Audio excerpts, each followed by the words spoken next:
always, I have great information to share with you to help you in every area of your life, especially your business.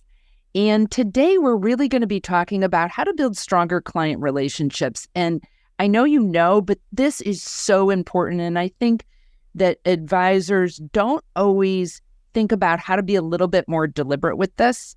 Maybe you're thinking like, oh, I have great client relationships. Cool. And when you're more conscious of it and conscious of how to build those even more effectively, I really think that your clients will feel that and your business will grow.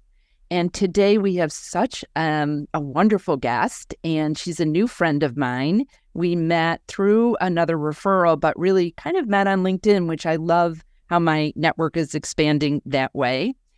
And our expert today is Colleen Bowler. She's, of course, a CFP. She had spent over 25 years building and growing a financial advisory firm, Strategic Wealth Partners. And along the way, got all sorts of accolades and awards in the industry.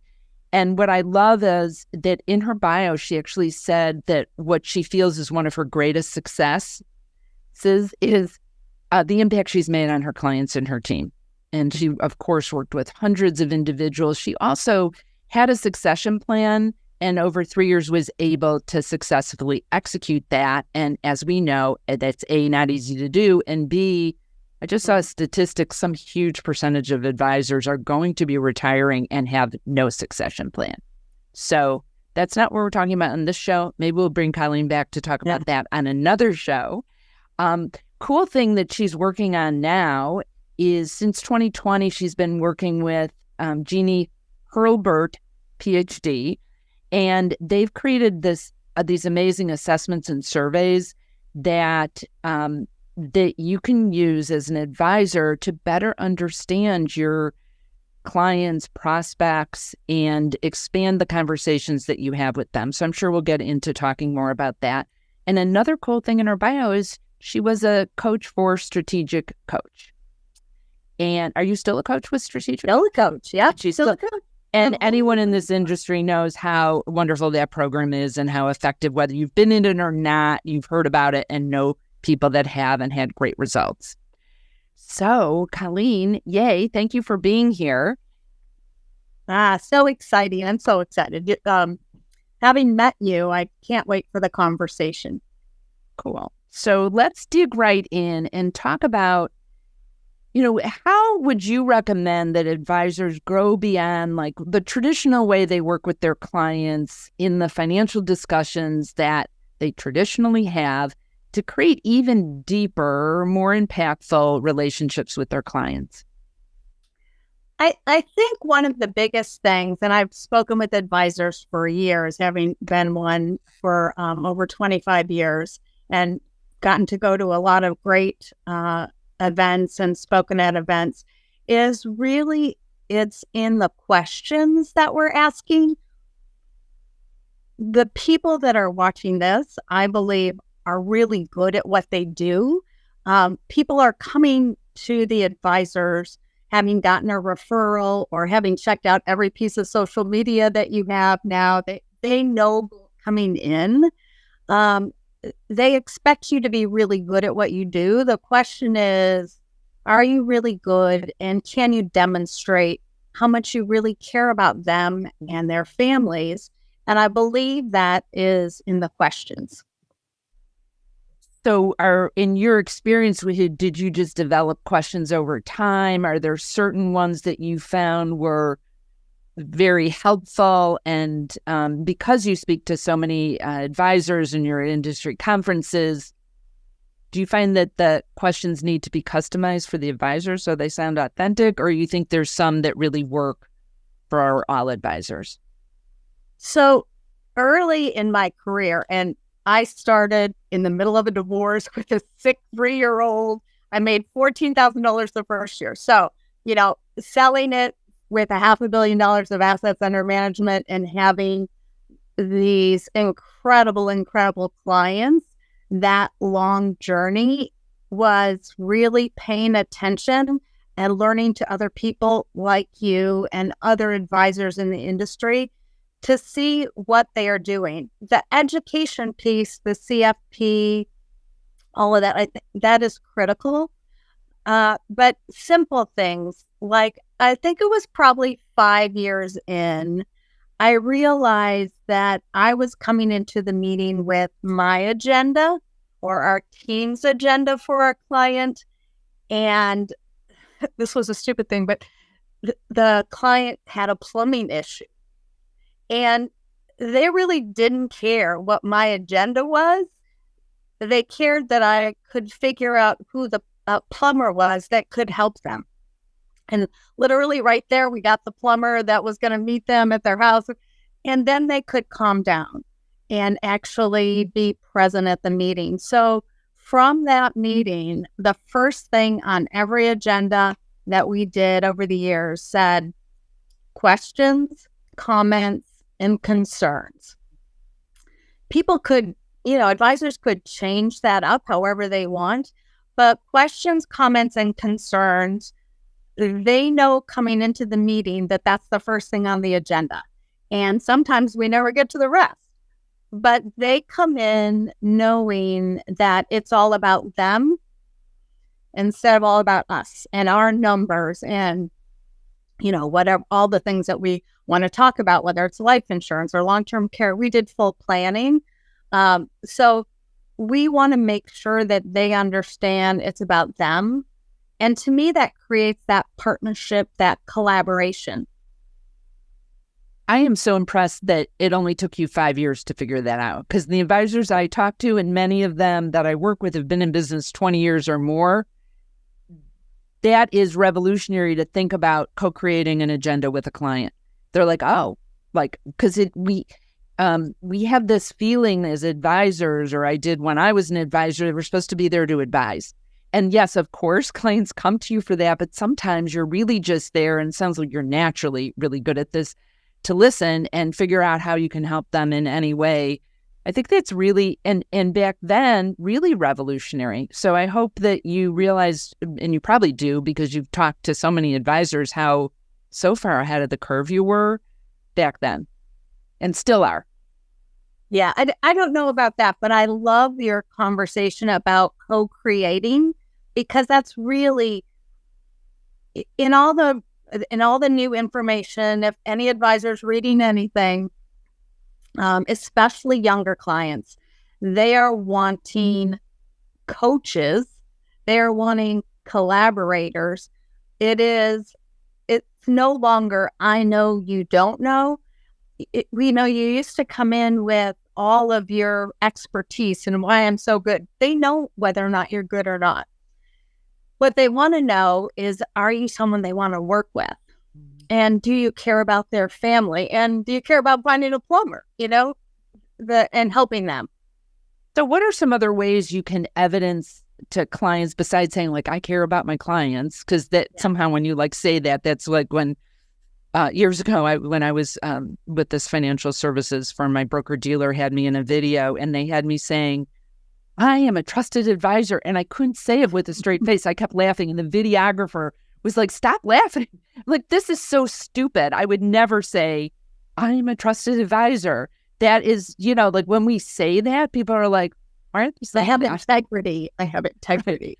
Right. You better.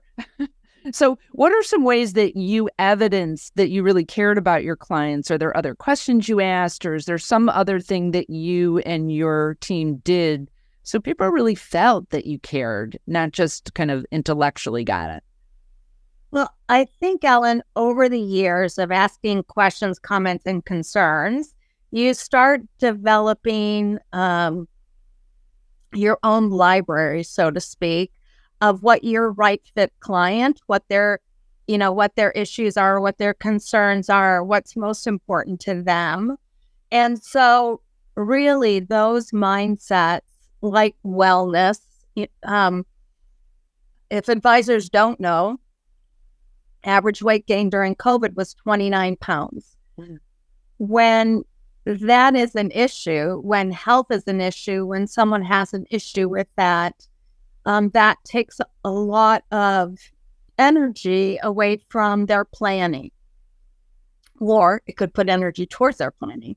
So it is knowing things and broadening that conversation about their life instead of just their finances. Mhm. Yes, finances touch every part of their life. But when someone said, I have a goal that at the end of the year, I'd like to lose, 15 pounds. We would put that in our action items. The email that went out afterwards, their goals, whether they be financial or not, were in that email. I wanted them to know that they were heard. And if we had something like a book or an app, anything we could do to help that goal come to fruition. The financial goals, that's our job. That's our job. Right. We're going to make that happen. But how can I help them? How can we help them in the other areas of their life? Which I think is really shows that partnership, the collaboration. It's beautiful. Mm-hmm. So I know you talk about that there's 8 critical success mindsets, and it does cover all these different areas of your life. Can you talk about that a little bit more? Sure. We found that for everyone, whatever age, there were 5 core. That would be, as advisors, we call it readiness mindset, but we know it's an emergency fund, because an emergency fund, if someone has that, they're going to have the confidence to make decisions in times of crises that they wouldn't if they didn't have any money there. So readiness, caring. Does someone know where their documents are? We saw this during COVID, people in the hospital and nobody could get a hold of passwords or knew where their documents were. So foundation for themselves, like as advisors, we know it would be something like disability insurance. If something happens that machine that's in the garage that stops working, is it insured? Or life insurance for your family if something happens. So that foundation. Partnership. Do they feel they're in a partnership with their advisor? Those things are key. And then, the younger, 45 and under, it's about accumulation, college education, house, boat, things like that. 45 and above, purpose, income. We talk so much about asset allocation. We also need to talk about asset distribution, right? Asset location. So those things are different based upon ages. How did you talk about purpose with your clients? We talked about it as walk away. We found our clients didn't like the word retire because it didn't sound good. So we would talk about walk away. What is it that you want to do when you walk away from what you are currently doing? Some people really loved what they were currently doing and some people didn't.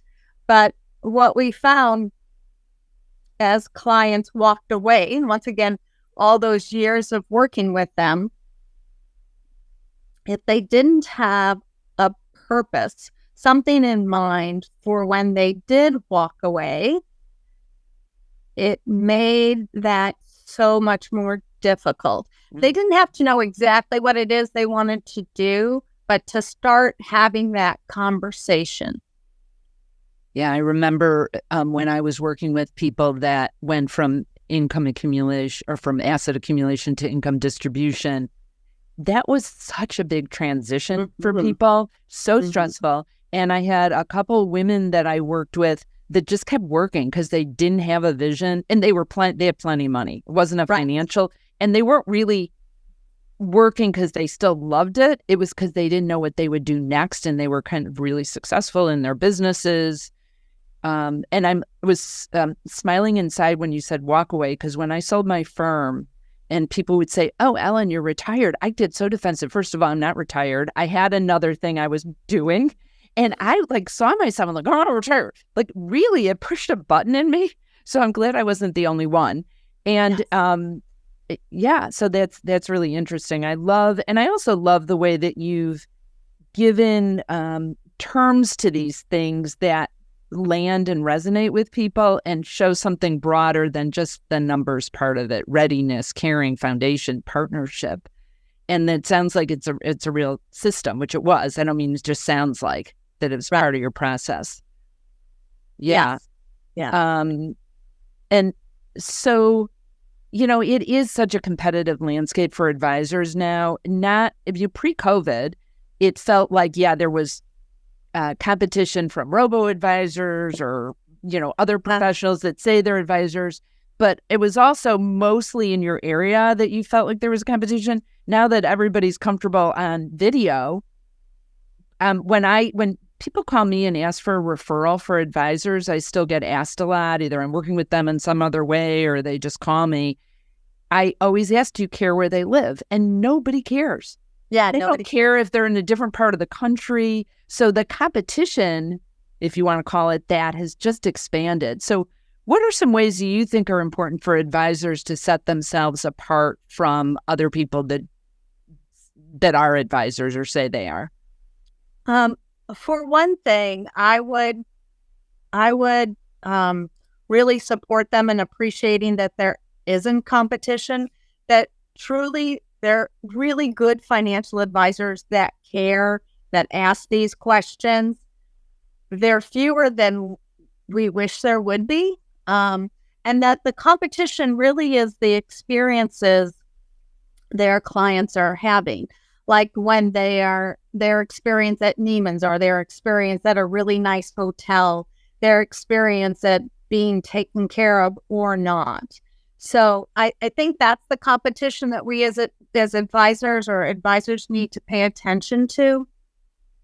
And the other thing is, if somebody wants to go to 1-800-NO-HELP, go for it.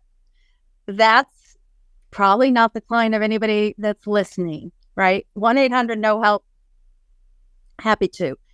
And in the past, when you could say, oh, we can outperform by what, it really, that's not it, right?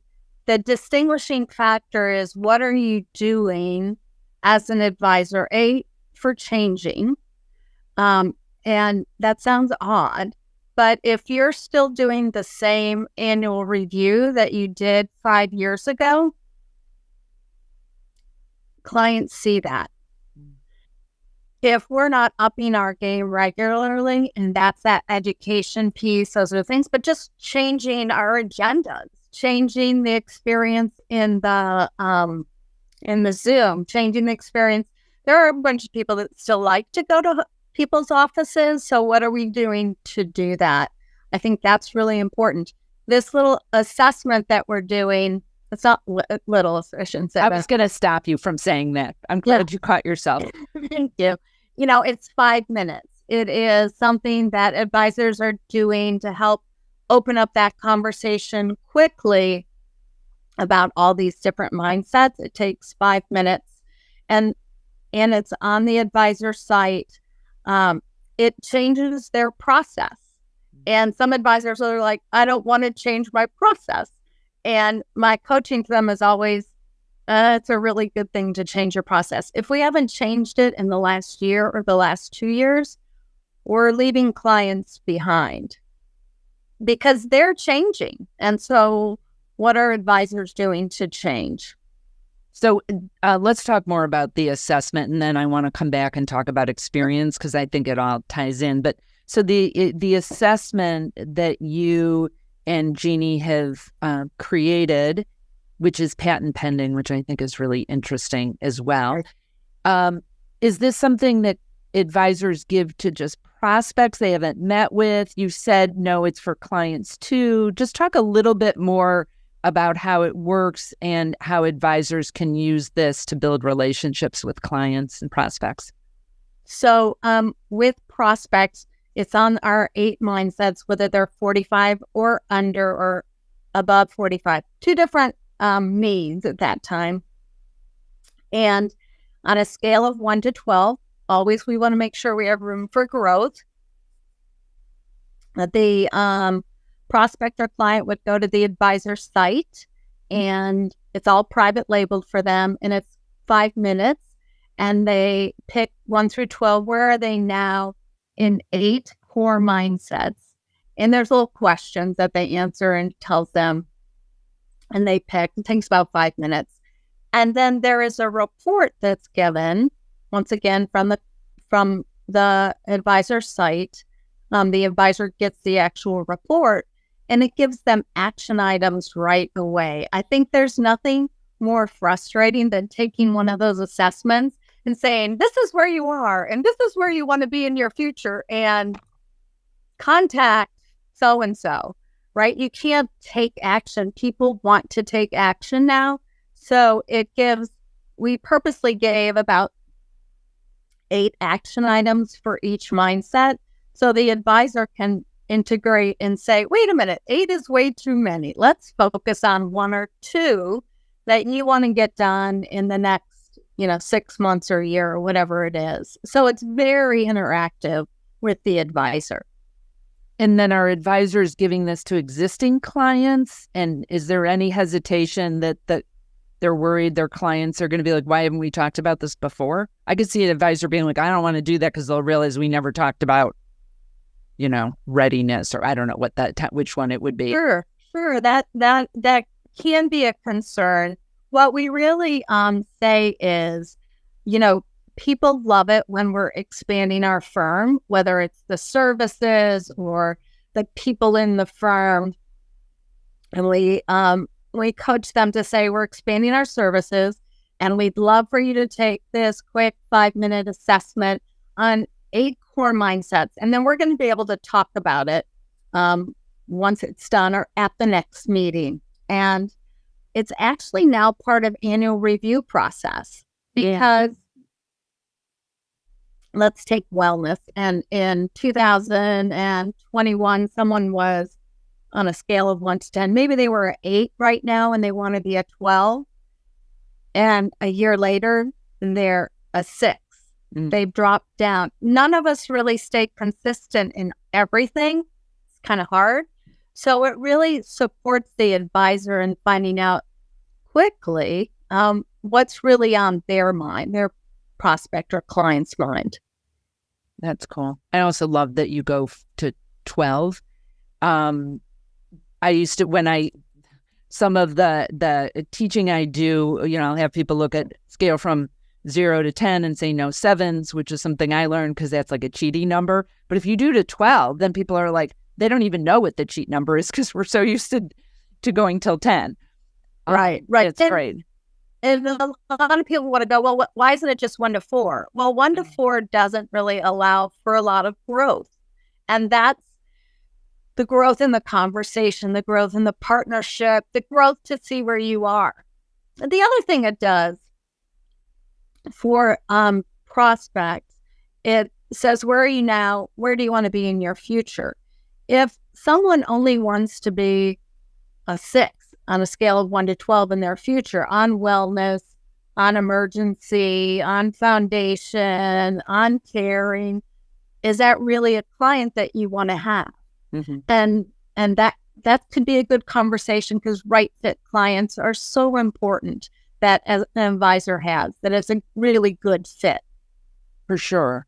And it makes, I call them perfect fit clients, but it makes everything so much easier. It goes so much more flowing. Advisors that I've seen that have gotten really clear on that just have so much more ease in their practice. And I love that there's different ways to look at clients. Is a little bit off of what we were talking about, but I don't think off a topic that you're going to be comfortable with. But this assessing a client's just based on their AUM or like these, are they A, B, and C clients? Or are they gold, silver, platinum clients? There's part of that, yes, I get you want to make sure you have profitability in your practice, but to be looking at the qualitative factors, the psychographics, because you could have all on paper A clients because they have like the AUM you're looking for, they're paying you the right fees, whatever those quantitative things are. But if they're all jerks, like your staff's going to quit, you're going to be miserable. So and it's not just an experience thing. I think that there's advisors I've worked with who've been around forever that aren't actually even thinking about if they're working with people they really adore working with. Yeah. And a couple of things on that, Ellen. Number one, I hope all advisors realize their best client are their team because you lose an A-plus client, that's hard. You use an A-plus team member, that's really hard. So that's one thing. But the other thing is there is a huge transfer of wealth happening to women. I worked with a lot of widows, and over my career, maybe there were 2 men. There were a lot more women as widows than men. And this conversation about mindsets opens men up and it brings women in. It is something that they tend to be easier at having, but I don't know what was. So the latest stat on the average age of a widow is 56 to 59, depending upon whose stat you're looking at. But what is the percentage? Ellen, you might know this more than me. It's like 78% of widows change advisors. It is because the lack of encompassing the whole person, I believe, instead of just the money. I also think that it relates to having an empathy or a sensitivity at that point in time. Like, I always thought, wrongly, that it's like, oh, it's the guys that are losing those women. The women advisors aren't losing those women. And it's because women, like, I had this whole total wrong thing. And I remember I lost a client who lost her husband. And I was like, she was the one who handled all the money. This is going to be easy for her. And I moved too quickly. And it's not easy for anybody to lose their spouse. And she wasn't where she was. And I just made assumptions because she wasn't that less involved partner. She handled everything.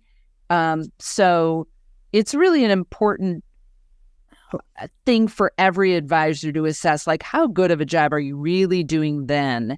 And really for that person, and not putting all widows in one box, like all women clients in one box, like that. I know that would drive you crazy too.